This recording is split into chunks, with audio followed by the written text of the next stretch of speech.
One of the most important teachings of Buddhism is the teaching of emptiness, of not self.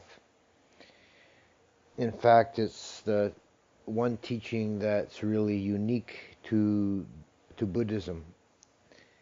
Of all the different schools of religion and philosophy that appeared in ancient India, it was only the Buddhists that came up with the teaching of voidness, of emptiness, of not self.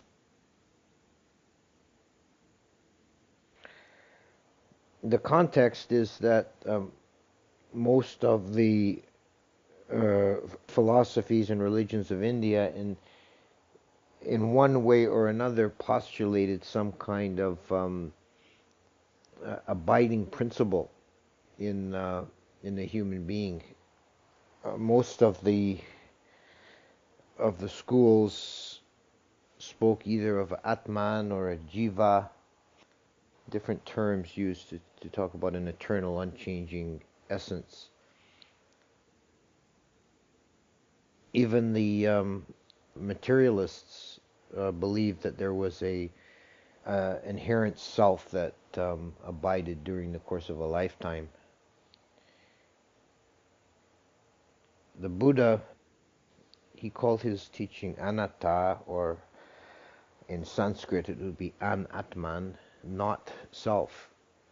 And this particular phraseology is deliberately chosen to contrast with the Upanishad teaching of the eternal Atman.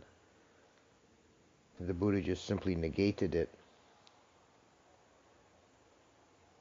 When people first encounter the teaching of not self, it's difficult to understand, and it seems initially counterintuitive. And some people are even a little frightened by the idea. In my early days, when I was first learning about Buddhism, I read the Milinda Panya, and there's a series of similes in answer to the question. This is a common trope in the Milinda Panya, Questions of King Milinda, that the king would ask a question, and then the monk Nagasena would answer, and then the king would say, "Give a simile, Venerable Sir." And there would be a series of similes or metaphors to illustrate the point. And one of the questions was, is the one who is reborn the same or different? And Nagasena's answer was, neither the same nor different. What do you mean? Explain. Give a simile. And he gave a series of similes, and one of them was an echo. If you cast your voice across a chasm and hear the echo coming back, is that sound the same or different? You can't really say it's the same sound. You can't really say it's different either. When I first read that, I was staying in a cabin above a river, and the other side of the river was a high hill, like almost a cliff. And I knew that had a good echo. When I went down to the river in the moonlight, this was after dark, I went down to the river in the moonlight and yelled my name across the river and heard it come back. And I felt a shiver up my spine thinking of that, neither the same nor different. And it actually cuts even deeper than the first glance. The context of the question in Milinda Panya is dealing with rebirth, and is the one who is reborn the same or different? But that's a special case. You could take the general case of one moment to the next. One moment your consciousness sitting here, and then the next moment, is that the same or different? Well, there's a continuity of consciousness because of similarity, but each each one is an echo. Think in your own life, think back to when you were a child. Identify with that child. Is that child the same or different than you? Well, you are, in a sense, an echo of that child. It's not, you're neither the same nor different. In each moment, there's an arising of consciousness to the object. The teaching of anatta is, in a sense, is a special case dealing with individual, saying there is not a self, but the more general teaching is sunya, or emptiness, that all the dhammas, all objects are intrinsically empty. Everything internal and external, near and far, is essentially without self-substance. This is another Indian philosophical concept, svabhava, own essence. And the Buddha denied there is any real own essence.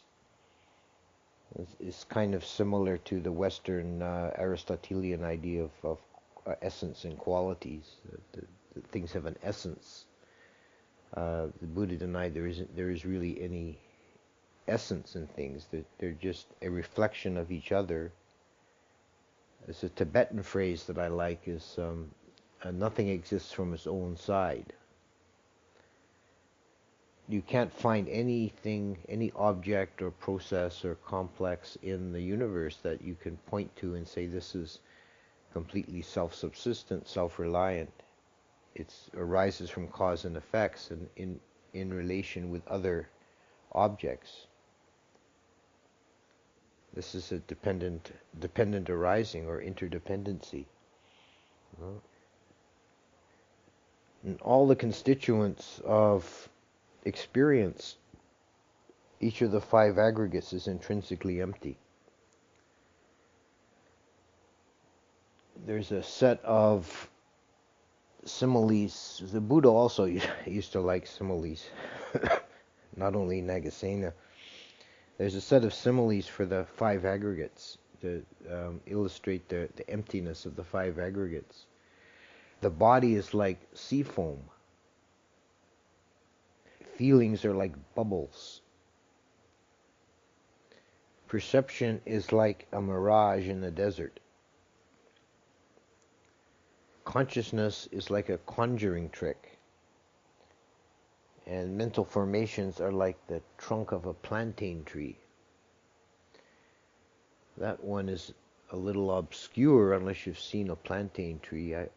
I recall seeing a plantain tree cut down when I was in Thailand, and thinking of this simile, I went and investigated, had a look at it, and the villagers had cut it down to get the plantains, and the trunk is not actually a trunk as you think of a woody tree.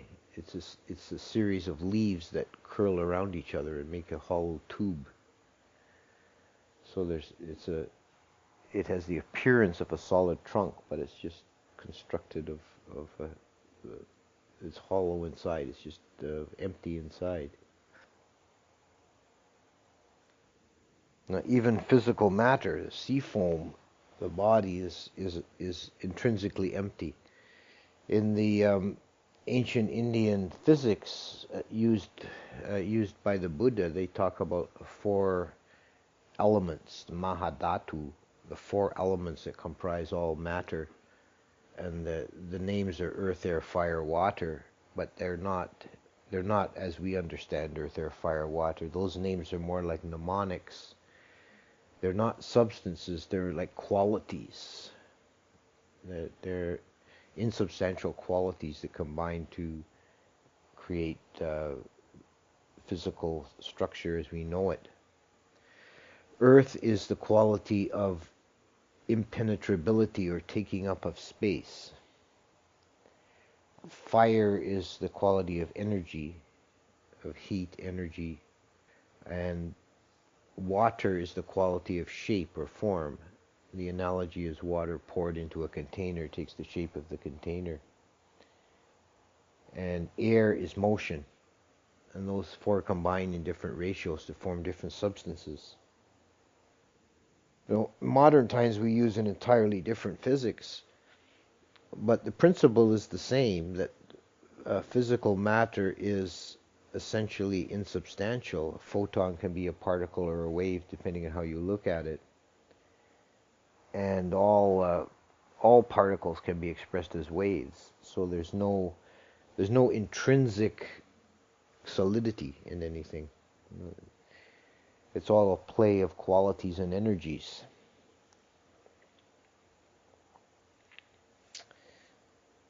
The mental aggregates are all empty, void, without substance. And it's very liberating when you realize that. You're able to see your mental formations as empty, as without substance. Those conjuring tricks, those mirages. There's nothing really there, nothing to get hung about. Okay? It's just empty processes. We get kind of confused or tangled up with language because we're forced to talk about these things using nouns. We say perception, consciousness, and so on. And this leaves an implication in the mind that there's something that we're talking about. As nouns refer to things. And it's a linguistic convention, but in reality there's no thing that we can call consciousness or perception. It's a process. Pali might be a little better in a way because all these nouns are derivatives of verbs in Pali. When jnana is derived from the consciousness is derived from the verb janati, to know. So they're participles of verbs. But this shouldn't be an insurmountable obstacle if, as the Buddha said, use conventional language, but don't be fooled thereby. You have to use the word consciousness to talk about it, but it's not an it at all.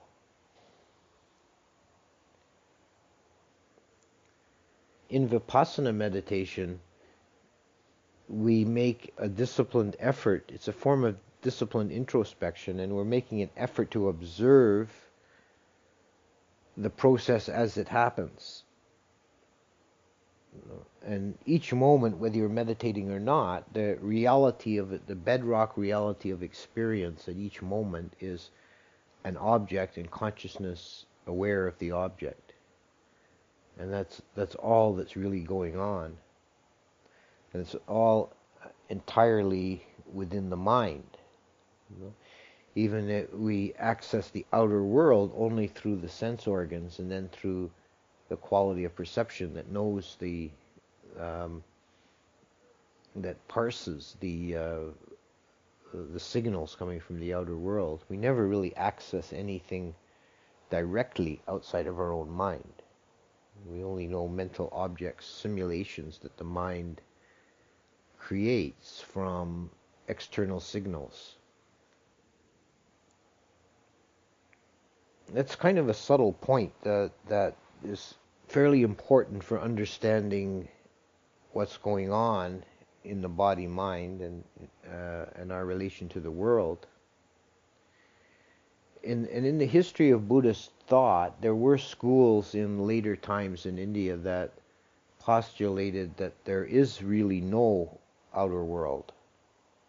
This is all a dream. There's no reality of anything other than our own imagination. And the reason we all agree on the basic facts is because we share karma and have been dreaming together so long. And there are the occasional people we call mad that experience a different reality because they're a little bit off the main course. That's the position of the Yogacara school. That's not been the position of Theravada. As I understand it, Theravada generally holds that there is an outside world, there's something real out there, but not to be too concerned about it, because you can never know it exactly. It's only an image of it that we perceive. And it is, a perception works as is very much a process akin to dreaming. Essentially, the world we actually experience internally is essentially, we dream it, but the dreaming is constrained by signals coming from the outer world, and it's a limited bandwidth, right? We only have a visual sense of a tiny sliver of the electromagnetic spectrum, and we only hear a certain range of frequencies of vibrations in the air. And all our senses are limited in this way. We're getting a kind of a sampling, enough to function. We're not perceiving the totality. So subjectively, the world we live in is inherently empty, because it's a mental projection that the mind takes an object. And both the object and the mind are processes. They're not substances. There's no thing there. So there's only an illusion of solidity, an illusion of continuity. It's essentially said that the reason we don't inherently see emptiness is because of the illusion of compactness or solidity. We tend to see objects as solid forms, and that this gives us the naive impression that the world is made of things rather than of dynamic processes, endlessly in flux.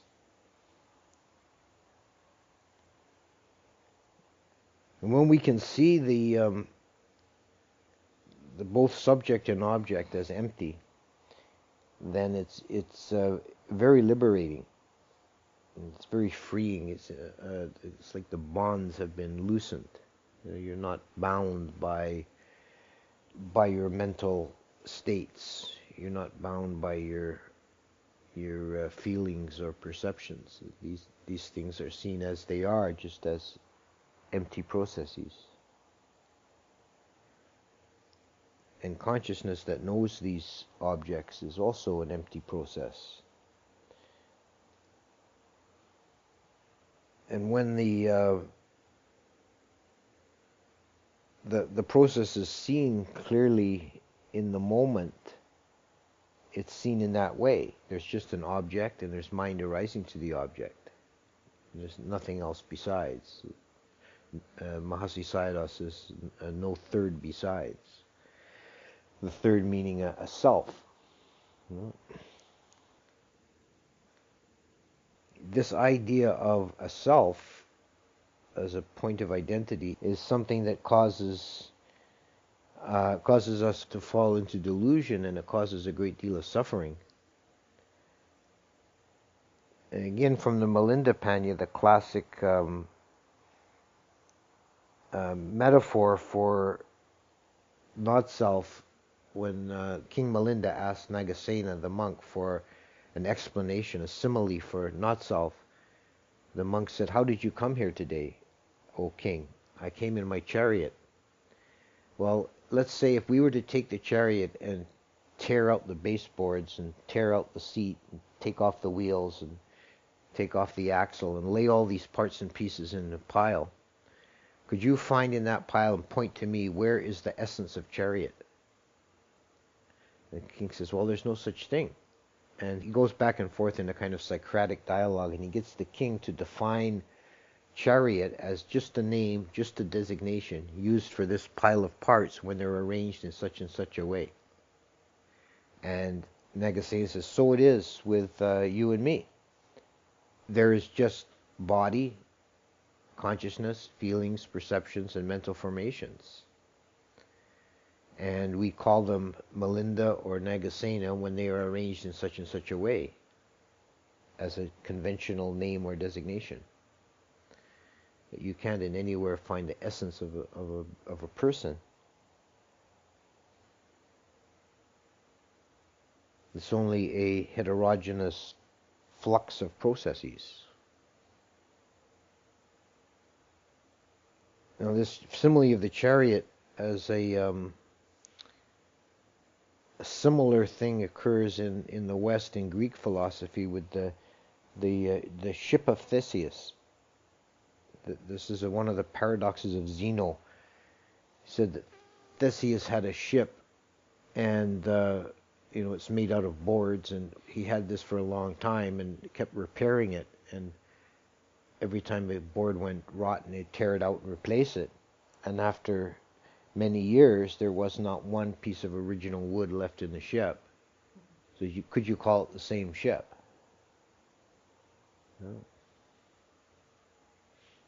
A kind of a modern folk story or joke similar about the old farmer who had an axe that had been in his family since his great-great-grandfather's time. They handed this axe down from father to son. Of course, have to change the handle every couple of years, and in my lifetime I've changed the head a couple of times too. And our body is constantly changing. The material in the body is constantly changing. I'm not really sure if this is accurate, but you always hear that the body is completely regenerated, all new material every 7 years. But you're taking in food and you're excreting waste that you're breathing in and breathing out. And so the molecules that make up your body are constantly changing. It's like a pool or an eddy in water. If you look in a stream and there's a little whirlpool, that looks like a structure that's persistent, and it may persist for hours or days, but the actual molecules of water are constantly coming in and going out. It's just a form that persists temporarily.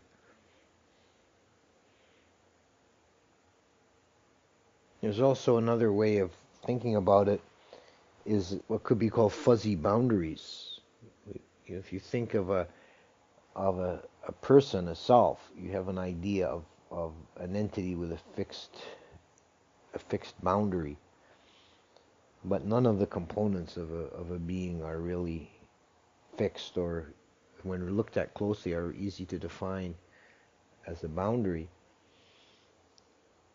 Our thoughts, we think our thoughts are very intimate, private, they're our own possession, but your thoughts are rearrangements and composings of things you've seen and heard, things you've read, things you've been taught, things your friends told you, and then you rearrange it.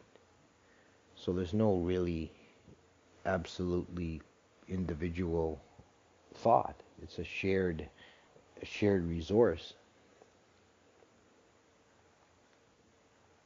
And the body is certainly difficult to define a boundary to the body. We think of the skin, but the outer layer of skin is dead and is constantly flaking off. And the body has an electromagnetic field. The body generates electricity. And it's a characteristic of electromagnetic fields is that they propagate to infinity. So in one sense, you could say, how the size of your body, if you count the electromagnetic field, if you're 50 years old, then your electromagnetic field extends 50 light years into space. Right? So, of course, it's interpenetrated with everybody else's fields.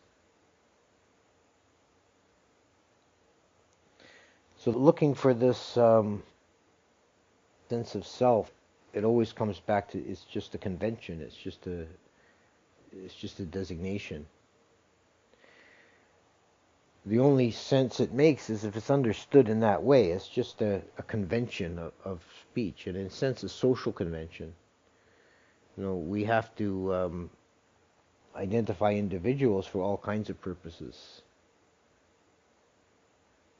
For a society to work, human beings have to be designated as individuals. but that's just a social convention. It's an agreed on way of working.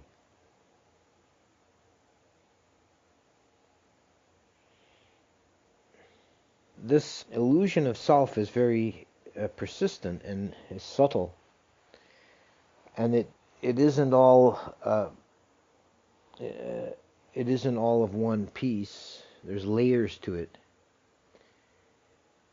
In Theravada Buddhism, we talk about 4 stages of awakening. The initial stage is Sotapanna, is a glimpse of the unconditioned, a glimpse of Nibbana. And then there's the 4th and final stage is Arahantship, which is a complete penetration of Nibbana. And the sense of self is overcome in stages. Initially, everybody starts with an idea of self. This is actually, to a large degree, socially developed, because it may be that very small children don't really have a strong sense of self, but as we get older, it becomes a convention that we internalize. You can't take Billy's toy. That's Billy's. That's yours, right? So you get the sense of self as it begins to be imbued.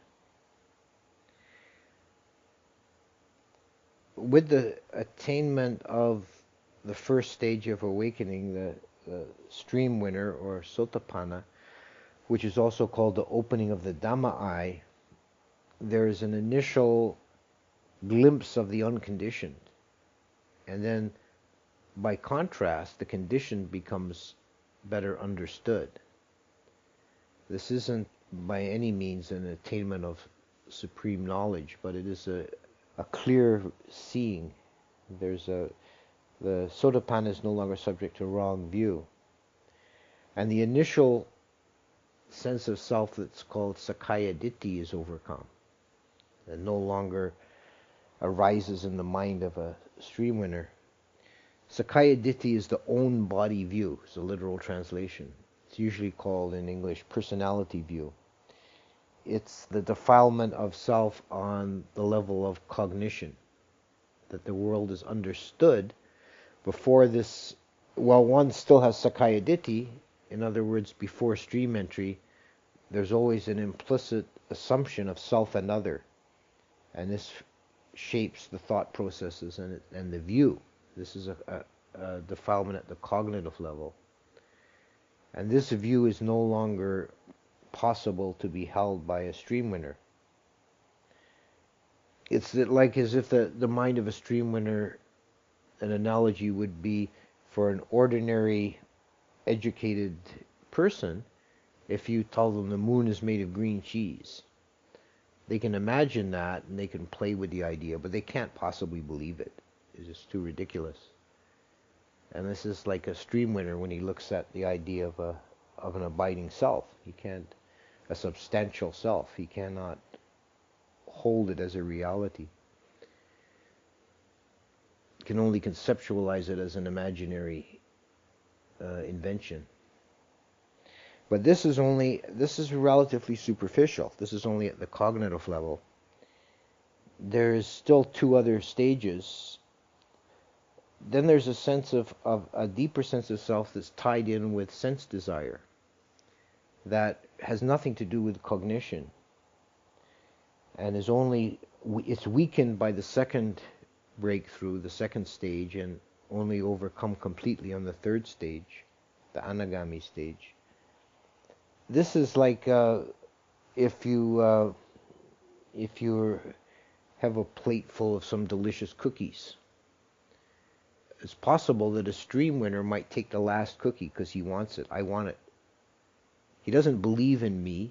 He doesn't believe in this idea of me, but he still wants that last cookie from me. It's at a more kind of animal level. There's deeper, right? There's a deeper sense of self-interest. It's kind of like selfishness, right? That still can persist even after stream entry. It's still there, present in the consciousness, but without any conceptualization, without any idea of its reality. And that can only be overcome by transcending sense desire altogether, which only happens at the stage of anagami. But that's only third stage. There still leaves the last and most subtle, so the deepest and most persistent form of self-view is difficult to explain or conceptualize. It's called asmimana, and the best way I can think of talking about it is to say it's like seeing a privileged point of view, seeing the universe from a privileged point of view, that you see like this perspective from here as being somehow the privileged perspective. You know? So this underlies the whole sense of self and other. And this is said to be at the level of perception, sanya. It's the mental quality of perception that is deluded here. It's not cognition, not sense desire. Those have been overcome for the anagami, but there still remains a distortion of perception. It's like an implicit assumption of yourself as the center of the universe. And it's very subtle, and it colors all the other perceptions. And that's only overcome by the arahant. So this idea of a self is not a trivial thing, and it's not easily overcome. Intellectually, we can understand it to a degree, but it's like a mathematical asymptote. You can get closer and closer to the limit, but you can't quite reach it. You've seen these graphs where the line makes a curve and it goes up towards the y-axis, but it never quite reaches it. This is how, like, the intellect grasping with the idea of emptiness. That we can read the Abhidhamma, we can study the theory in the books and think about it and cogitate on it, we can almost get it. But it has to be fully understood, it has to be directly penetrated with the mind by direct experience, which can be had through correctly observing the objects in vipassana meditation. To allow there to be at any moment just the object and the mind arising to the object, and to take each object pristine in its own nature, and to see every mental process, and if there's a reaction to the object, and the reaction itself becomes the next object. If you think of a memory that makes you sad, then that feeling of sadness is then another object, a separate object, distinct object that's observed. And each object that is observed is empty, and the mind that's doing the observing is empty. And there's nobody doing it. It's just a process that's going on.